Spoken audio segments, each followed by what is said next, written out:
Hello दोस्तों, स्वागत है आपका सोशियोलॉजी क्लासेस के हमारे यूट्यूब चैनल पे। तो पहले ज़रूरी सूचना यह है कि जो क्विज का टाइमिंग है वह चेंज हो गया है। आप 10 AM और 9 PM पर क्विज अटेंड कर सकते हैं। तो आइए देखते हैं आज का पहला प्रश्न। जनसंख्या विश्लेषण में निम्न में से कौन सी अवधारणा अधिक महत्वपूर्ण नहीं है? जन्म दर, मृत्यु दर, जनन क्षमता या पारिस्थितिकी दर? तो राइट आंसर हमारा डी हो जाएगा। पारिस्थितिकी दर जनसंख्या विश्लेषण में अधिक महत्वपूर्ण भूमिका नहीं निभाता है। अगला प्रश्न है कि भारतीय प्रसंग में मलिन बस्ती की जनसंख्या में वृद्धि यह बताती है कि ग्रामीण का गरीबी का विस्तार हो रहा है, ग्रामीण संपन्नता का विस्तार हो रहा है, शहरी संपन्नता का विस्तार हो रहा है, या उपयुक्त में से कोई नहीं। तो राइट आंसर जो हो जाएगा वह ए होगा कि भारत में मलिन बस्ती का जब बढ़ेगी तो यह पता चलेगा ग्रामीण गरीबी का विस्तार होगा, क्योंकि ग्राम के गरीब जो हैं वही जाकर वहाँ कंपनियों में रहते हैं और कंपनियों के आसपास अपना निवास स्थान बना लेते हैं, जिसको हम मलिन बस्ती या घेट्टो या झुग्गी झोपड़ियों के नाम से जानते हैं। अगला है जनसंख्या ज्यामितीय अनुपात में बढ़ती है, जीवन निर्वाह की सामग्री गणितीय अनुपात में बढ़ती है। तो ऐसा किसने कहा है? माल्थस ने, फ्रायड ने, किंग्सले डेविस ने या मैकाइवर एवं पेज ने? तो यहाँ राइट आंसर ए हो जाएगा। माल्थस का कथन है कि जनसंख्या ज्यामितीय अनुपात में बढ़ती है और जो जीवन के साधन है वह गणितीय अनुपात में बढ़ती है। ज्यामितीय अनुपात का मतलब यहाँ जनसंख्या जो है 2, 4, 8, 12 ऐसे करके बढ़ता रहता है। और वहीं जो होता है, जो गणितीय अनुपात होता है अर्थात जीवन जीने के साधन जो है वह 1, 2, 3, 4, 5 इस रूप में बढ़ते हैं। तो राइट आंसर हमारा हो जाएगा ए।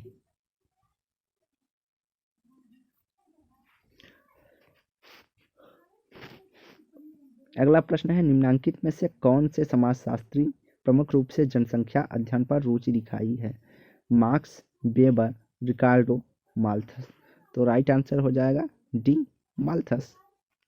माल्थस अर्थशास्त्री थे जिन्होंने जनसंख्या अध्ययन में अधिक रुचि दिखाई और यही कहा कि जनसंख्या ज्यामितीय अनुपात में बढ़ती है और जौन जीवन के साधन होते हैं वह गणितीय अनुपात में बढ़ते हैं।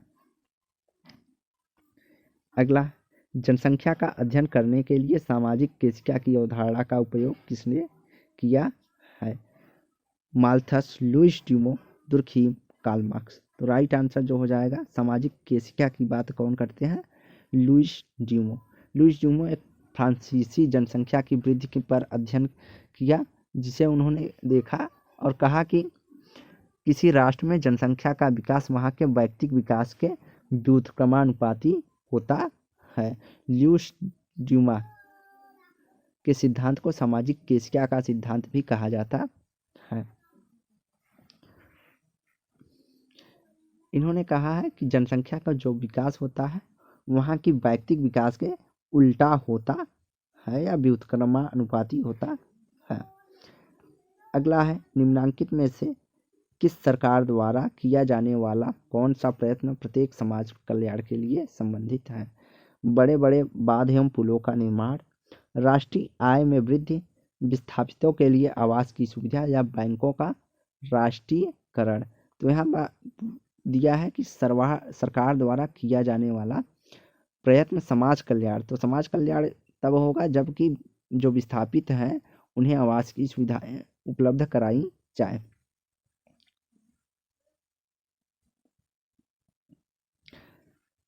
अगला है परिवार कल्याण कार्यक्रम किन सेवाओं को RCH सर्विसेज के नाम से चलाया जा रहा है? मातृ एवं शिशु स्वास्थ्य सेवाओं को, एड्स से बचाव संबंधी सेवाओं को, परिवार नियोजन सेवाओं को, या सभी को? तो यहाँ राइट आंसर जो हो जाएगा वो हमारा ये होगा। मातृ एवं शिशु स्वास्थ्य सेवाओं को परिवार कल्याण अर्थात प्रजनन और बाल स्वास्थ्य RCH के रूप में चलाया जाता है। तो यह जो योजना है वह 1997 में प्रारंभ की गई थी। इसके अंतर्गत जनसंख्या और विकास के मुद्दों को नए मार्ग शामिल हुए और कई कॉन्फ्रेंस एवं international conference in population and development के द्वारा यह सामने लाया गया था। इसके अंतर्गत उत्तरजीविता, सुरक्षित मातृत्व कार्यक्रम आदि, महिलाओं के यौवन से रजनोवृत्ति, प्रजनन चक्र आदि किससे संबंधित जो स्वास्थ्य संबंधी पहलू हैं उनको शामिल किया गया था। अर्थात महिलाओं के स्वास्थ्य एवं शिशु के स्वास्थ्य से संबंधित कार्यक्रम का विशेष ध्यान दिया गया था। अगला है योजना आयोग की स्थापना कब हुई थी? 1951, 1937, 1934 या 1950? तो राइट आंसर जो हो जाएगा डी 1950।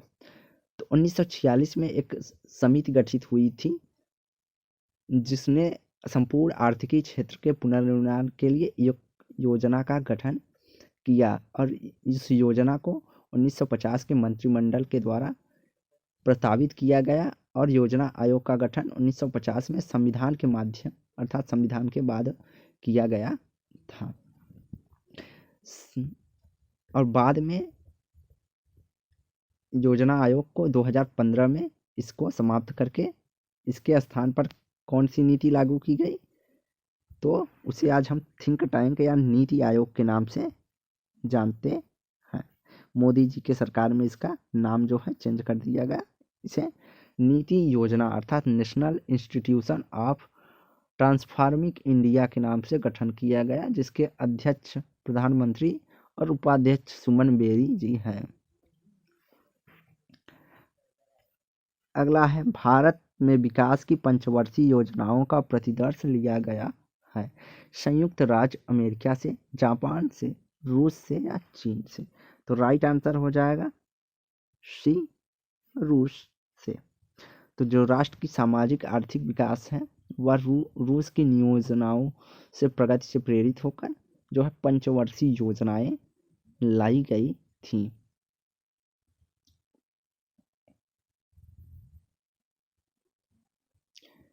और इसे लाने का जो श्रेय है ना वह एस.एम. विश्वेश्वरैया के द्वारा जो एक लाया था प्लान्ड इकोनॉमिक ऑफ इंडिया में इन्होंने प्रकाशित की, जिसमें नियोजित आर्थिक विकास हेतु 10 वर्षीय आर्थिक विकास कार्यक्रम प्रस्तुत करने का उद्देश्य था।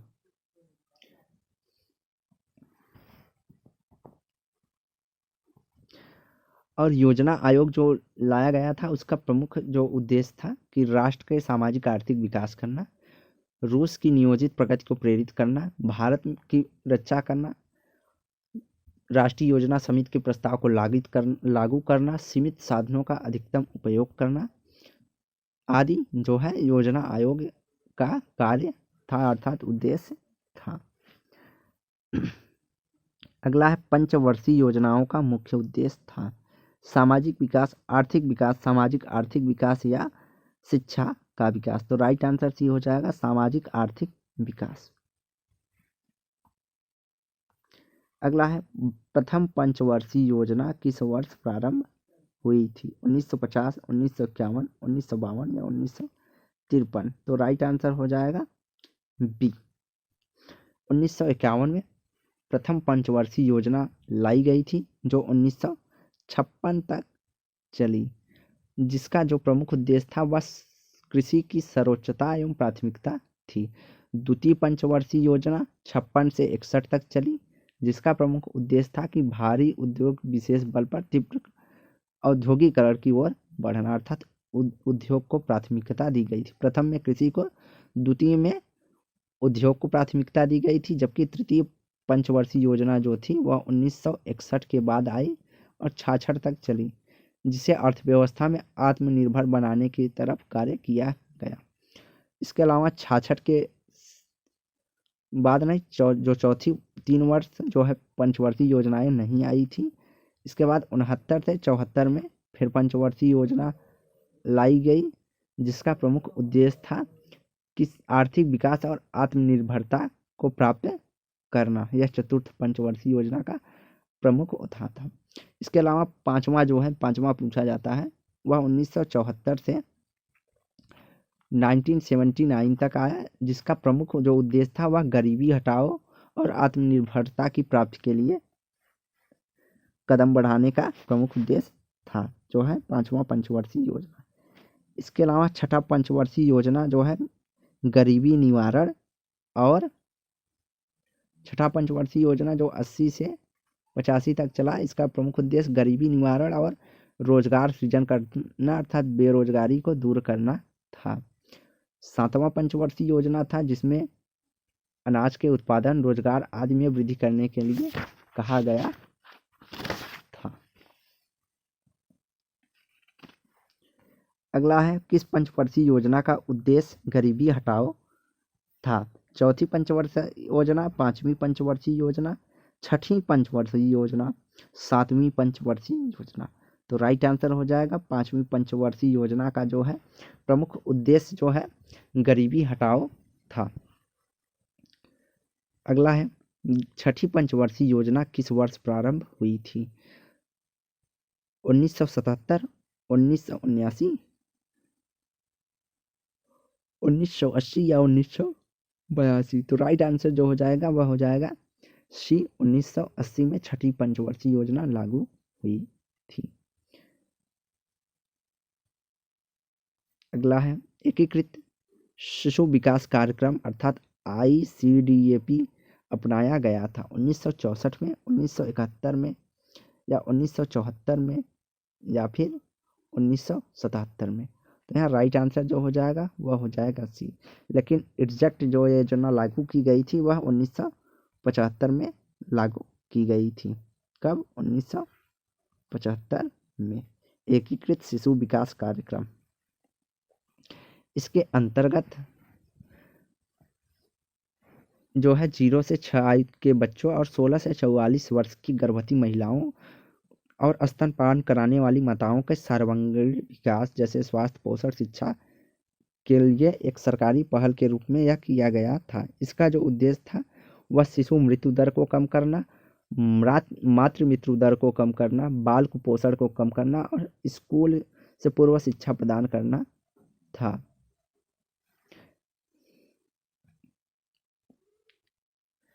अगला है, भारत में समन्वित जनजाति परियोजना आरंभ की गई थी 1975 में, 1980 में, 1983 में, या 1987 में? तो राइट आंसर जो हो जाएगा वह हो जाएगा ए, 1975 में समन्वित जनजाति विकास परियोजना आरंभ की गई थी। तो यह जो परियोजना थी वह 1 अप्रैल 1974 को अस्तित्व में आई थी, लेकिन यह 1975 के वित्तीय वर्ष के रूप में माना जाता है। इसमें लगभग 121 बृहद परियोजना और 59 लघु परियोजनाएं शामिल थी। और कुछ इसका उद्देश्य था जैसे सभी प्रकार के शोषण का अंत करना, जनजातियों के ऊपर जो शोषण हो रहे थे उनकी सामाजिक आर्थिक विकास की प्रक्रिया को बढ़ाना, लोगों की आंतरिक संरचना का निर्माण करना, उनकी संस्था योग्यता में वृद्धि करना, यह जो है अल्पकालिक उद्देश्य के रूप में देखे गए थे। इसके अलावा जनजातीय क्षेत्र और अन्य क्षेत्रों के मध्य विकास के अंतर को कम करना और जनजातियों की जीवन की गुणवत्ता में सुधार करना जो है दीर्घ उत्तरी या बृहद योजना के अंतर्गत शामिल किए गए थे। इसके अलावा जनजातियों से संबंधित है जो कि उनके जनजातियों को शोषण से बचाने के लिए जो एक है भारत सरकार ने एक वो बताया है जिसे हम ट्राइबल कॉर्पोरेटिव अर्थात TRIFED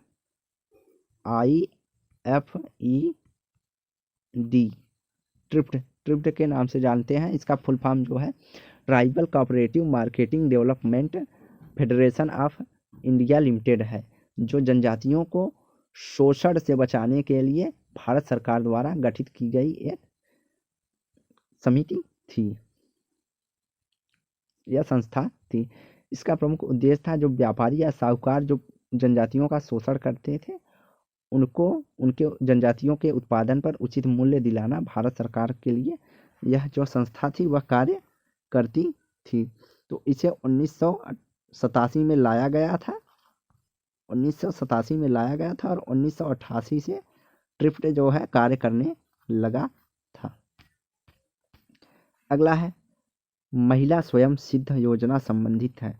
महिलाओं को मुक्ति, न्यायिक सहायता प्रदान करना, महिलाओं का सर्वांगीण विकास करना, महिलाओं का सामाजिक आर्थिक सशक्तिकरण करना या ग्रामीण महिलाओं में स्वास्थ्य के प्रति जागरूकता पैदा करना। तो राइट आंसर जो हो जाएगा सी, कि महिला स्वयं सिद्ध योजना जो है महिलाओं का सामाजिक आर्थिक सशक्तिकरण करना, ताकि वह अपने पैरों पे खड़ी हो सके। यह योजना जो है वर्ष 2001 में लाई गई थी और इसके तहत देश को 650 खंडों में विभाजित करके इस योजना का संचालन किया गया था। और इसे लाने वाला जो संस्था था या मंत्रालय था वह था केंद्रीय मानव संसाधन एवं विकास मंत्रालय। अगला है सामाजिक न्याय एवं अधिकारिता मंत्रालय का गठन कब किया गया था? 1995, 1996, 1997 या 1998? तो राइट आंसर हमारा डी हो जाएगा। सामाजिक न्याय एवं अधिकारिता मंत्रालय का गठन 1998 में किया गया था। अगला है सरकार का अनुसूचित जाति तथा अनुसूचित जनजाति के विद्यार्थियों को छात्रवृत्तियां देना उदाहरण है। सकारात्मक भेदभाव का, अधिमानी व्यवहार का, सकारात्मक क्रिया का या सराहनीय सेवा का? तो राइट आंसर जो हो जाएगा वह हो जाएगा ए, सकारात्मक भेदभाव का उदाहरण है जो आरक्षण प्रदान किए जाते हैं। अगला कार्ल मैनहीम के अनुसार प्रजातांत्रिक नियोजन का मुख्य उद्देश्य निम्नलिखित में से कौन सा एक है? प्रति व्यक्ति आय में वृद्धि, व्यक्ति और समाज का रूपांतरण करना, शिक्षा का प्रसार करना, गरीबी उन्मूलन करना? तो राइट आंसर जो हो जाएगा मैनहीम के अनुसार प्रजातांत्रिक नियोजन का मुख्य उद्देश्य व्यक्ति और समाज का रूपांतरण करना है। मैनहीम का मानना था कि प्रजातांत्रिक नियोजन स्वतंत्रता, सामाजिक न्याय और सांस्कृतिक मानकों को बढ़ावा दे सकती है और यह सत्ता के केंद्रीकरण और फैलाव को संतुलित कर सकती है, साथ ही व्यक्तित्व के विकास को भी प्रोत्साहित कर सकती है। अगला है प्रतिष्ठा योजना किससे संबंधित है? सिर पर मानव मल ढोने वाले सफाई कर्मी, चर्मकार, बसोड़ या उपर्युक्त में से कोई नहीं? तो राइट आंसर ए हो जाएगा, सिर पर मानव मल ढोने वाले सफाई कर्मी अर्थात से संबंधित है। यह लगभग मुंबई में लागू किया गया था सर्वप्रथम और भारत सरकार द्वारा लॉन्च किया गया था 1992 और 93 के आसपास। अगला है भारत में बेटी बचाओ बेटी पढ़ाओ योजना की शुरुआत कब की गई थी? तो यह 2021 पीजीटी में पूछा गया क्वेश्चन है। तो जनवरी 2015, अप्रैल 2015, जून 2015 या सितंबर 2015? तो यहाँ राइट आंसर जो हो जाएगा जनवरी 2015 में। भारत सरकार ने बेटी बचाओ बेटी पढ़ाओ योजना का शुरुआत प्रधानमंत्री के द्वारा जो है पानीपत के हरियाणा में सर्वप्रथम किया गया था और यह 22 जनवरी 2015 को किया गया था। इसमें 3 मंत्रालय शामिल थे, महिला और बाल विकास, स्वास्थ्य परिवार कल्याण तथा मानव संसाधन या शिक्षा मंत्रालय। तीनों ने शामिल होकर इस योजना को लागू किया था। तो आज की वीडियो यहीं समाप्त करते हैं। वीडियो को लाइक एंड शेयर करें, चैनल को सब्सक्राइब करें। धन्यवाद।